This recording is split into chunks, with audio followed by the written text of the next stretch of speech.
Students, again myself Ashish Tiwari, your maths teacher.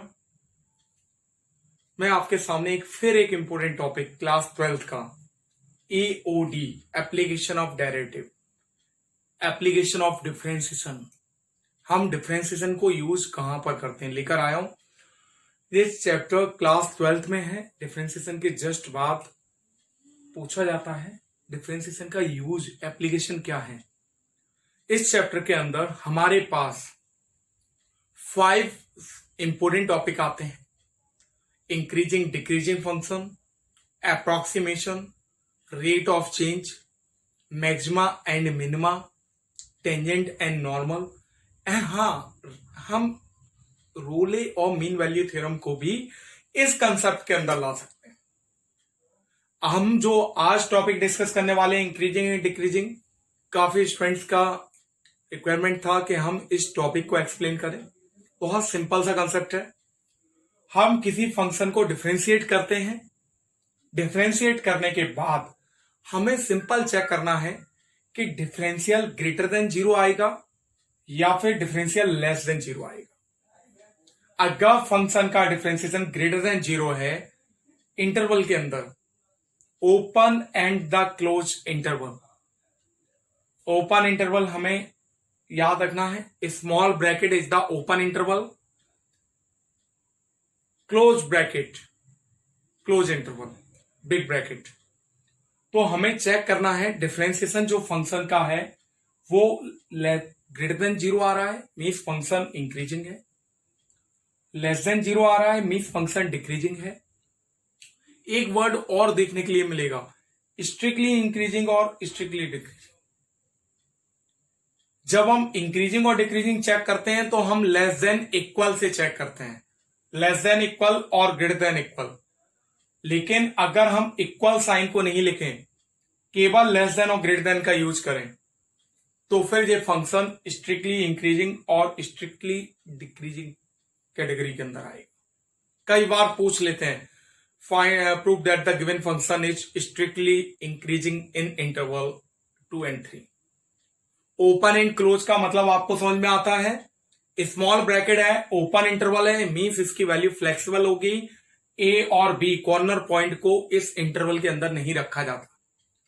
Close interval means आपकी इसकी value fix होगी, corner point A और B को इस इंटरवल के अंदर लाया जाएगा। अब अगर मैं एक एग्जांपल देके आपको एक्सप्लेन करूं इंक्रीजिंग और डिक्रीजिंग को, बहुत सिंपल सा एग्जांपल देके मैं आपको एक्सप्लेन कर रहा हूं इस फंक्शन को इंक्रीजिंग और डिक्रीजिंग के लिए कैसे कर सकते हैं।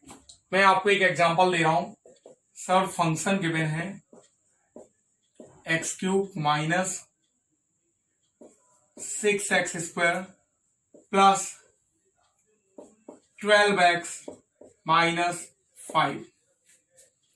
अगर मैंने इस पे इंटरवल नहीं दिया, check whether the given function is increasing और decreasing, just find the differential of the function. Why simple? Sir, differentiate it. Differential of x³ is 3x² minus 12x. Differential of x² is 2x. Differential of x is 1 and the differential of 5 is 0. So we can write as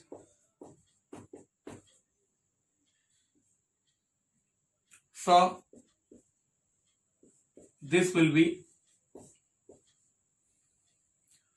clearly whole square में convert हो रहा है। Sir अगर कोई function whole square में given है, अगर कोई फंक्शन होल स्क्वायर में गिवन है, फंक्शन गिवन था हमें, हमने डिफरेंशिएट किया, चेक किया, कभी भी स्क्वायर नेगेटिव नहीं होता।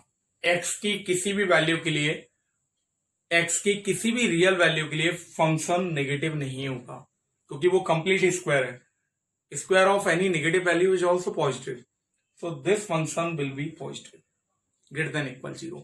Means function will be increasing on interval. अच्छा इंटरवल तो गिवन नहीं है, किसी भी वैल्यू के लिए। जब इंटरवल गिवन नहीं हो तो किसी भी वैल्यू आर के लिए इंक्रीजिंग। अगर इसी में हमें इंटरवल गिवन होता कि हमें इंटरवल चेक करना है, तो सिंपल है, हम x की वैल्यू 3 से 4 के बीच का कोई भी एक नंबर 3.1 3.2 को रख के चेक करते पॉजिटिव आएगा या नेगेटिव आएगा। लेकिन ऑलरेडी क्योंकि होल स्क्वायर है तो हमें चेक नहीं करना है, अदरवाइज हम इंटरवल के बीच की कोई भी एक वैल्यू को चेक करेंगे डिफरेंशियल में रख के, check whether it is greater than equal 0 और less than equal 0, so the function will be increasing और डिक्रीजिंग। इंटरवल गिवन नहीं है तो हम रियल नंबर पे काउंट करेंगे। ये टॉपिक बहुत सिंपल है, आपको इंटरवल गिवन होते हैं क्वेश्चंस में, ट्रिग्नोमेट्रिकल फंक्शंस होंगे, लॉग फंक्शन होंगे, एक्सपोनेंशियल फंक्शन होगा, पॉलिनोमियल फंक्शन होगा, आपको डिफरेंशिएट करना है। सिंपल डिफरेंशिएट करने के बाद देखना है वो लेस देन इक्वल 0 आ रहा है, ग्रेटर देन इक्वल 0 आ रहा है, लेस देन 0 आ रहा है, ग्रेटर देन 0 आ रहा है। तो 3 और 4 मार्क्स के लिए ये क्वेश्चन 4 मार्क्स के लिए पूछा जाता है, आप इजिली वे में कर सकते हैं। अभी मैंने एक सिंपल सा एग्जांपल लेके डिस्कस किया है आपको, जिससे आपको ये कंसेप्ट क्लियर हो जाए। नेक्स्ट क्लास में हम मैक्सिमा मिनिमा और अप्रोक्सीमेशन या टेंजेंट नॉर्मल के अदर टॉपिक लेके आने वाले हैं एओडी से रिलेटेड। अगर आपको वीडियो अच्छी लगी है और आप आगे के टॉपिक भी क्लियर करना चाहते हैं, मेरी वीडियो को सब्सक्राइब कीजिए, जिससे आपको आगे आने वाले टॉपिक्स और वीडियो का